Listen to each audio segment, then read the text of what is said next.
everyone, it's Aurora and welcome back to my channel, or welcome if you are new. Hello. I talk about books and writing, and recently I have done a video on tropes I love and I've done a video on tropes I hated. This is just going to kind of round that out and finish it off. It is romance tropes I actually want to see more of.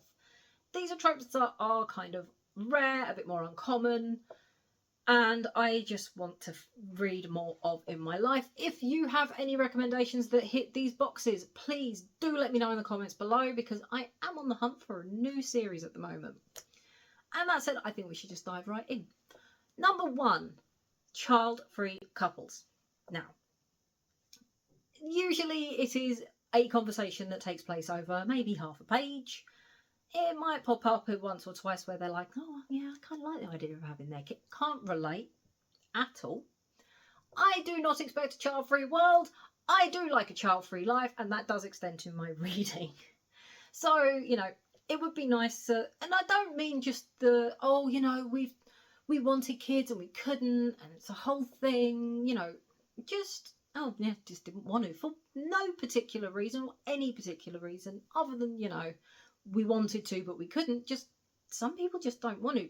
Child-free is more and more of a common experience now for a wide array of reasons, and it would just be nice to see romance reflect that just a little bit more than it currently does, because it is every book I pick up. And that said, I'm going to say number 2, it is older couples. So average age of the book in the books I read, they're normally somewhere between 25 and 30. It is nice when I find someone over 30. It seems to be quite rare. Not everyone falls in love in their 20s and it's all magical. You know, I was 37 when I met my partner. You know, I'm 39 now. So, you know, I can't imagine being with the people I was with when I was, you know, 20 to 30 even. So it would just be nice to see a little bit more diversity there in ages. Okay, with things like, say, sports romance, I kind of get that they're a bit younger and they're like, you know, mid to late 20s because, well, it's pretty common when you're top of the game in sport, you are around that age. So I kind of give it a slight pass. But Gloves exists, and Volkov is over 30. You know, he's towards the end of his career. It's actually part of the story, but, you know, you can do it even in a sports romance. You know, I know the new book, the latest book in the Vancouver Storm series, is actually the coach, and he is a bit older, and I think she's younger, and it's like, this is the thing, when you find someone older, it's so often it's an age gap. Look, I'm not mad at an age gap. I have done age gaps. Yeah, I've dated guys who are like 10 plus years older than me in the past. And okay, full disclosure, my partner is 18 months older than me right now, and he'll keep being 18 months older, but you know, I don't mind an age gap. I don't hate them. I'm not anti them in any way, but it would be nice to see 2 people over 30 meeting and falling in love. Now, I don't know if part of the thing is that, you know, when they're that bit younger, it's like the end goal is always get married, have kids. Now, there's a wonderful quote, and I got this from one of the judges on The Great Pottery Throwdown, which is a TV show in the UK. It is a competition with pottery. And it's him and his partner were saying something, and it was, you know, loving someone, it is twice as good, half as bad. They make the good times twice as good and the bad times half as bad. I love that so much. That should be the goal. It doesn't have to every time be married and kids, because not everyone wants those things. I would love for the end goal to just be that person is, you know, makes things twice as good or half as bad. That's where I'm at. Personally, I do think there is a bit of a thing of, you know, that is kind of the normal experience in life, is that you get married and you have kids. So I think there is something there, but it would be nice to show that it's not, while it is the norm, it is not every single time. You know, I love the Vancouver Storm books. They do not always have to end in an engagement. I mean, it's cute, but it doesn't have to be every time. You know, so look, I love that series, but I will still criticise it. And that said, number 3, BDSM that isn't in dark romance. Okay, look, I know Dom-Com is either out this year or it might have actually come out by now. Yeah, I couldn't actually get past the marketing when she was referred to as a baby sub, which gave me the ick, man. Nah. I have never heard that term in my life. You know, it's always the she's inexperienced and he's super experienced, and then where it's dark romance, where it's like, you know, there is no informed consent, there is no consent half the time, and you know, it's just he's doing these things that I would want to have a conversation about first, but she's just going along because vibes or something, and I don't like that. I think I want to see a couple who, you know what they want. They still have those conversations, and you know, you've got the aftercare and everything else, because look, you know, you still have those check-in conversations whether you've been together 6 months, 2 years, 10 years. You know, look, I know I said this the other week when we were doing that, and you know I'm not serious, I don't really think of you that way. And yeah, I know. I just want to know that you know that I know. Yeah, that's what it's like. That's the reality of it. It doesn't always have to be dark. And look, I know that there is like 50 Shades of Grey. Do not get me started on it. And plenty of people. I'm not digging up ancient tomes at this point to make a point. You know, they don't all have to be damaged. They don't all have to be miserable. I wish Domcom hadn't gone for the inexperienced sub trope. It's always an inexperienced submissive woman and she gets infantilized. Like, even in a comedy, man, come on. Give me that experienced woman who knows what she wants and she's going for it. And the Dom guys that's just sat there going like, wow. Because we're cool.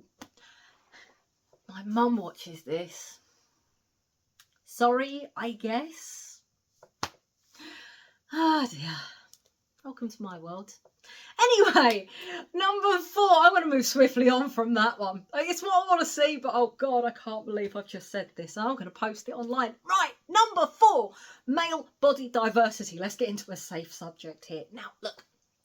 We've got more body diversity in women where they are curvy and plus size. They're not all like rakes with, you know, boobs and a backside. Yeah, and I like that. I don't love it when it's a bigger woman and they're, you know, putting down skinnier bodies to make this woman seem more attractive, because you don't need that. And it just seems kind of mean-spirited. Like, look, we're all carrying our own, like, neuroses over our bodies, whatever the shape and size. But that said, look, men, they are always 6 foot plus, and they have always got abs you could bounce a coin off, big old arms and everything else. Look, now, I'll level with you. I am 5'2". My partner is 6'5". I know height disparage. I like it. You know, most of my exes, not all of them, but a lot of them, have been over 6 foot. Again, in sports. You know, if it is rugby, even ice hockey, I do expect them to be a bit on the giant side. That said, while it is common for them to be 6 foot and over, it isn't every time. Same as, you know, they are not always like muscles and abs and God alone knows what for days. You know, you look at, okay, we had a captain called Ryan Jones in the Welsh rugby team, and he was tall. He was big and strong, and there was muscle there, you know, but he wasn't ripped. There was a little bit of squish there, you know. You just want to give him a big old cuddle. He always seems so lovely in interviews. Can we tell who I used to fancy? And you know, same with height as well. You know, but we do get shorter rugby players. Yes, less common, but not unheard of. You know. And I have dated very diversely, you know, I have dated guys where, you know, a stiff breeze could have them over, probably more muscle than brain, and that's not true, actually. He was muscular and intelligent. And, you know, and that typical, like, build that is popular in romance books. And I have dated guys who are carrying a bit of padding. I've loved them all for different reasons, and, you know, that's cool. I like a bit of diversity, you know what I mean? I've dated guys who, you know, they didn't like it when I wore my platform boots because I was as tall as them, to guys like my partner now who, you know, he needs to give me 3 weeks warning that he's coming down for a kiss because it takes a while to get there. So yeah, while it is great that we've got the diversity for women, I do want to see a bit more in blokes. You know, give me a short, skinny dude, or give me a short, you know, dad bod. I hate this called dad bod because why do we have to bring these parent in it? I like a dad bod.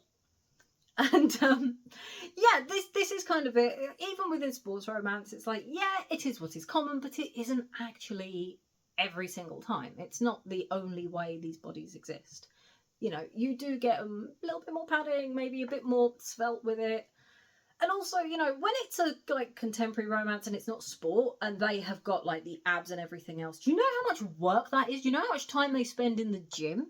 Because I do. I dated it. You know, they never at the gym. They might have a bit of a physical job, but a physical job will give you strong arms and strong legs, but it's not going to give you that, you know, six pack that all these guys seem to have. I just want to see a bit more diversity with that. And, you know, much as I like a tall guy, and clearly I do, I love a tall guy in particular, I would like to see a bit more, you know, body options.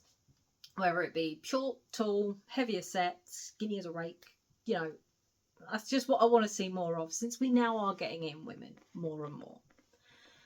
I actually don't have a number 5. Normally I know I do 5s. Today it is 4. I couldn't think of a 5th.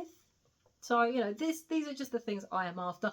I would love to know what you want to see more of as well. Because, you know, I know if there's things I'm missing out on, there's got to be things everyone else is. So do leave me a comment if you have got any tropes that you want to see more of. If you liked this video, give it a thumbs up. I will be very, very grateful. If you are not following me, give me a follow. It helps out this teensy little channel of mine that I am trying desperately to grow. And I will see you guys in the next video. Take care. Bye.